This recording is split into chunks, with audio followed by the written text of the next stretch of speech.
बताया था कि 8:30 बजे यहाँ छोड़ना है, तो मुझे अच्छा है कि अध्यक्ष को सीखने से आप लोग बच गए। मैं अमरनाथ जी से लगभग 10-12 साल पहले मेरी मुलाकात हुई और उनके जीवन का एक पक्ष, बहुत सारे, हर आदमी बहुआयामी होता है, तरह तरह की चीज़ों में उसकी दिलचस्पी होती है, बहुत सारे क्षेत्रों में सक्रिय होता है, लेकिन एक पक्ष था जिसने मुझे सबसे ज़्यादा आकर्षित किया।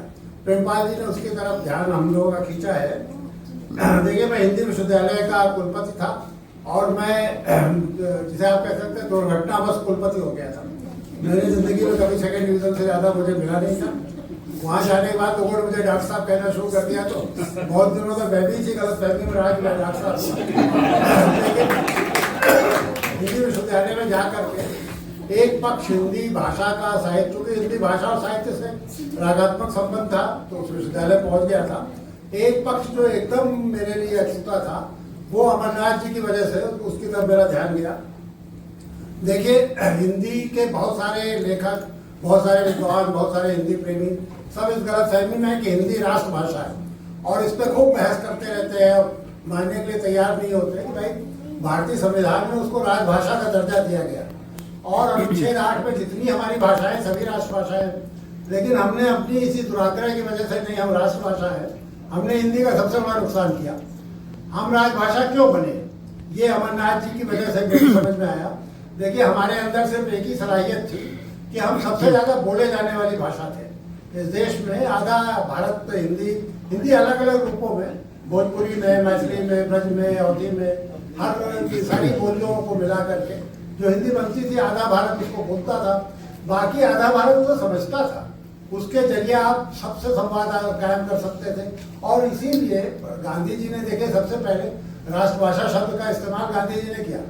हमारे संविधान निर्माता बहुत चतुर थे, उन्होंने संविधान में राष्ट्रभाषा का दर्जा हिंदी को नहीं दिया, राजभाषा का दर्जा दिया, लेकिन वो सही था। मुझे लगता है कि वो ज्यादा उचित था। हम अपने अहंकार में इस तरह से डूबे थे कि हमने दूसरी भाषाओं को एक तरह से आहत किया।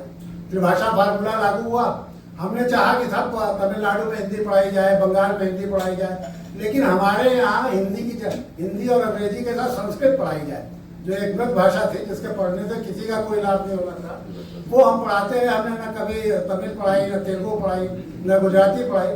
उसका नतीजा भी भुगता। उन प्रदेशों में हमारे खिलाफ जो आक्रोश था वो बढ़ता जा रहा है। आज तो ये हालत हो गई कि तमिलनाडु में आप जाइए, अगर कोई तमिल जानता भी होगा हिंदी, तो आपसे हिंदी में बात नहीं करेगा। बहरहाल वो तो एक अलग पक्ष है। अमरनाथ जी की वजह से मेरी समझ में ये आया कि हम सबसे बड़ी बोली जाने वाली भाषा है, इसलिए हम राजभाषा है। अगर हम इसको खंडित कर दें तो हमारी स्थिति, अगर हम मान लीजिए भोजपुरी को एक अलग भाषा का दर्जा देते, अवधी को एक अलग भाषा का दर्जा देते, हमारे पढ़े जो इसमें लगे हुए हैं, ब्रज को एक अलग भाषा का दर्जा देते, हिंदी बचेगी क्या? मैं इत्तेफाक से जर्मनी के एक विश्वविद्यालय के साथ, मेरे विश्वविद्यालय का MOU हो रहा था, तो मैं जा रहा था, तो रास्ते में मैंने सोचा जरा ये तो देखो, मैं वहाँ उसे प्रेसिडेंट कहते हैं कि प्रेसिडेंट से मुलाकात होगी तो मैं हिंदी को लेकर बताऊंगा क्या। मैंने जल्दी कंप्यूटर खोला, अपने लैपटॉप में चेक किया, उस दिन विकिपीडिया में हिंदी को दूसरे नंबर की भाषा बताया गया था। दुनिया में सबसे ज्यादा बोली जाने वाली भाषाओं में दूसरे नंबर पे हिंदी थी। और मैंने जाकर प्रेसिडेंट को बड़ा प्रभावित किया। मैंने कहा, भाई ये आप जिस भाषा के लिए मैं बात करने आया हूँ वो दुनिया की दूसरी सबसे ज्यादा बोले जाने वाली भाषा है। उसको विश्वास नहीं हुआ, उसने आँख के इशारे से सेक्रेटरी को अपने इशारा किया और उसने भी कंप्यूटर खोल करके उसका असर ले रहा है। लेकिन उसी विकिपीडिया में जब तीसरे दिन मैंने खोला तो हिंदी चौथे नंबर पे पहुंच गई थी। ऐसा क्यों हुआ था? ऐसा ये हुआ था कि जब सबसे ज्यादा बोले जाने वाली भाषाओं की सूची देखनी शुरू की तो मैंने देखा उसमें एक कोरवी नाम की भाषा है, एक हरियाणवी नाम की भाषा है, एक ब्रज नाम की भाषा है। तब मेरे समझ में राजनीति आई कि अगर हम इन सबको अलग अलग करेंगे तो ये हिंदी सबसे ज्यादा बोले जाने वाली भाषा नहीं होगी। हिंदी तेलुगु के बाद भारत की दूसरी सबसे ज्यादा बोले जाने वाली भाषा होगी। अगर हम सिर्फ खड़ी बोली को हिंदी के रूप में माने तो ये एक तरह से अमरनाथ जी का बहुत बड़ा योगदान था। और फिर हिंदी विश्वविद्यालय में लगातार हम लोगों ने इस पर सेमिनार कराए, लोगों को बुलाया, बताया। एक घटना तो मुझे बड़ी, जिसे कहते हैं कि अविस्मरणीय थी मेरे जीवन में, मॉरिशस में एक विश्व भोजपुरी सम्मेलन हो रहा था और ये बावजूद इसके कि अवधि का झंडा लेके चलते ये भी थे वहां पे, पाड़े के भी थे। अच्छा, आप नहीं थे?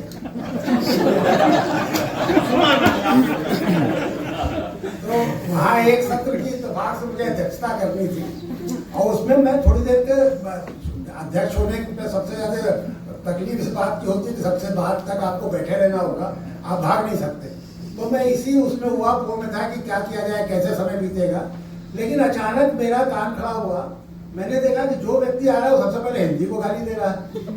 एक सज्जन हॉलैंड से आए, उन्होंने कहा कि मैं हवाई जहाज से आ रहा था, रास्ते में एक महिला बैठी थी जो देख के मुझे लगा कि भारतीय मूल की है। मैंने उससे पूछा कि भाई तुम जब आई थी यहाँ पे सूरीनाम तो तुम कौन सी भाषा, तुम्हारे पूर्वज कौन सी भाषा लेके आए थे? तो औरत ने जवाब दिया हिंदी। मैंने बहुत डांटा, मैंने कहा हिंदी क्या होती? तुम्हारे पूर्वज भोजपुरी लेके आए थे। और जैसे आप बच्चे को जब उसका वर्तनी उसकी गलत हो तो आप कहते हैं कि 10 बार लिखो, उसी तरह उन्होंने कहा कि मैंने उससे कहा लिखो, बोलो भोजपुरी भोजपुरी भोजपुरी। और वो मतलब एक ऐसा दृश्य पैदा हो गया कि लगता था कि भोजपुरी और हिंदी जो ये एक दूसरे के शत्रु है। अवधी हिंदी एक दूसरे के शत्रु है, मैथिली हिंदी एक दूसरे के शत्रु है। मुझे बड़ा आश्चर्य हुआ कि मैं तो अभी तक ये मानता था कि ये सारी बोलियां हमारी खाद है, इन सब से मिल करके हिंदी जिसे आज हम खड़ी बोली को हिंदी कह रहे हैं, ये भी 100 साल पहले बोली थी, ब्रज भाषा थी और खड़ी बोली थी। लेकिन 100 साल में स्वीकृत हो गई, अब ये हिंदी हो गई। और इस 100 साल में इसने अद्भुत साहित्य रचा, एक अद्भुत अपने लिए सम्मान पैदा किया पूरे देश में, पूरी दुनिया में। तो हम क्या इसको बांटेंगे, भोजपुरी अलग कर देंगे, ब्रज अलग कर देंगे, अवधी अलग कर देंगे, मैथिली अलग कर देंगे, ये बचेगा क्या? तो ये समझ अमरनाथ जी की वजह से मुझे मिली और मैं इनका बड़ा हमेशा आभारी रहता हूँ। अभी मैंने देखा कि हमारे कोई सांसद है, उन्होंने फिर भोजपुरी के लिए एक बिल पेश किया है कि भोजपुरी को 8वीं अनुसूची में शामिल किया जाए। मुझे ध्यान आया कि सुनीत कुमार चाटुर्य बहुत बड़े भाषाविद थे, साहित्य अकादमी के अध्यक्ष थे और हजारी प्रसाद द्विवेदी उस समय हिंदी भाषा के समन्वयक थे साहित्य अकादमी में। सुनीत कुमार चटर्जी राजनीति कर रहे थे पूरे देश भर में, चाहे बंगला भाषी हो, चाहे तमिल भाषी हो, चाहे मराठी भाषी हो, वो ये आपको जरूर बताता कि भाई आप जो हिंदी बोल रहे हैं ये हिंदी नहीं है, हिंदी तो भोजपुरी है, अवधी है, ब्रज है, ये तो एक खड़ी बोली है, आप इसे हिंदी क्यों कहते हैं? अमरनाथ जी ने बताया कि भाई बंगला के भी इतने ही रूप हैं जितने हिंदी के हैं, उसी तरह की बोलियां और छोटे छोटे बोलियों में बटी हुई बंगला भी है, उसी तरह तेलुगु भी है। पर वहां का कोई विद्वान ये नहीं कहता कि बंगला ये नहीं है, ये है। सुनील कुमार जी की पूरी कोशिश के बावजूद हजारी प्रसाद द्विवेदी ने साहित्य अकादमी में भोजपुरी को मान्यता नहीं देनी थी। बाद में जो बलिया गए तो उनका बड़ा अपमान हुआ, लोगों ने धोती खींची, गालियां दी, लेकिन वो अड़े रहे, वो जानते थे कि ये बहुत बड़ा षड्यंत्र है। तो मैं समझता हूँ कि अमरनाथ जी का जो सबसे बड़ा योगदान मुझे समझ में आता है यही था, इन्होंने पूरा एक आंदोलन खड़ा कर दिया, लगातार अखबारों में लिखते रहे, पत्रिकाओं में लिखते रहे, इनकी देखा देखी मैंने भी थोड़ा बहुत उसमें काम किया।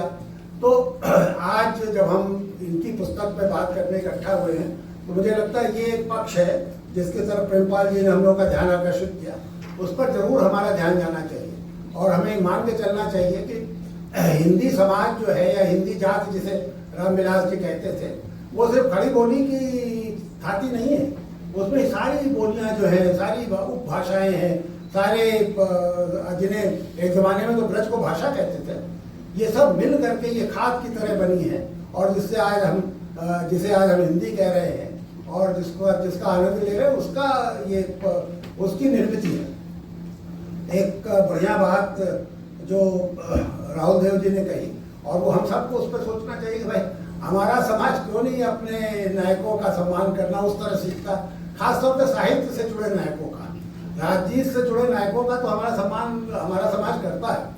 और चाहे गांधी जी यहाँ आए हो, चाहे जवाहरलाल नेहरू आए हो, जयप्रकाश नारायण कभी कहीं पहुंचे हो, तो आप लाखों की तादाद में लोगों को देख सकते हैं। लेकिन हमारे लेखकों को कौन पहचानता है? ये जिसकी बात कर रहे थे मराठी साहित्य सभा की, वो एक दिंडी यात्रा निकलती है, पुस्तक यात्रा, और वो किताब सर पर रख करके एक व्यक्ति आगे आगे चलता है और लाखों की भीड़ वहां आती। जिस असमिया साहित्य सभा की बात हुई जिसके ऊपर अशोक जी ने लिखा भी था जनसत्ता में, मतलब वो तो एक अद्भुत दृश्य है जो हिंदी में, मतलब मैं तो इसी बात से इसको वो करूँगा क्योंकि अब समय मेरे ख्याल से यहाँ लाइट ऑफ होने का टाइम आ गया।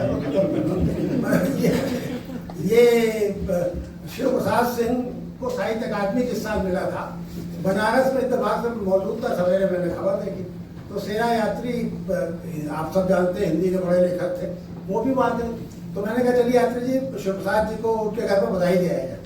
आप ये कल्पना करिए कि उसी समय उन्हें उसी दिन साहित्य अकादमी की घोषणा हुई थी, सारे अखबारों में छोटी बड़ी खबरें थी, और उनकी गली में हम ढूंढते रहे और हमें कोई नहीं बता पाया कि शिव प्रसाद सिंह कहाँ रहते हैं।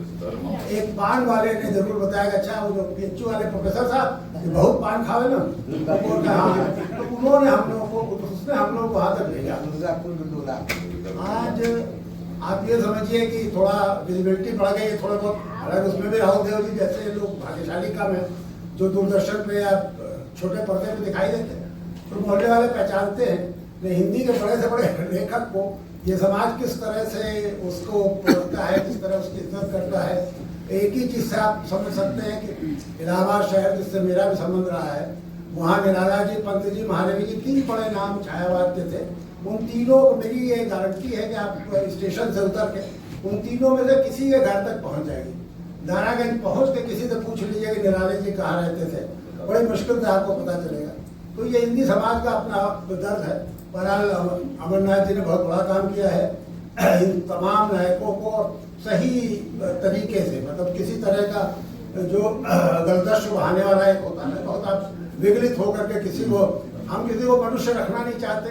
अगर कोई हमारा नायक है तो महामानव होगा, उसकी तरफ यह उन्होंने एक बहुत तटस्थ भाव से इन सारे लोगों को, 47-48 लोगों का खाका हमारे सामने खींचा है।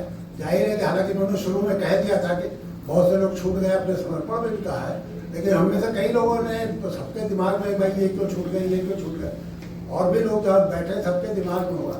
तो मैं तो अमरनाथ जी से यही आग्रह करूंगा कि इसे इस क्रम को चलाएं, ये 2 खंडों मत करें। इतना अच्छा प्रकाशक आपको मिला है, बहुत दिनों बाद एक अच्छे प्रोडक्शन में और कम कीमत में किताबें दिखाई दी, तो इसे आगे चलाएं और नए तरीके से जो हमारे छोटे छोटे मोहल्लों में, गाँव में, शहरों में, कस्बों में निर्माता है, उनकी तरफ लोगों का ध्यान आकर्षित करें। बहुत बहुत धन्यवाद।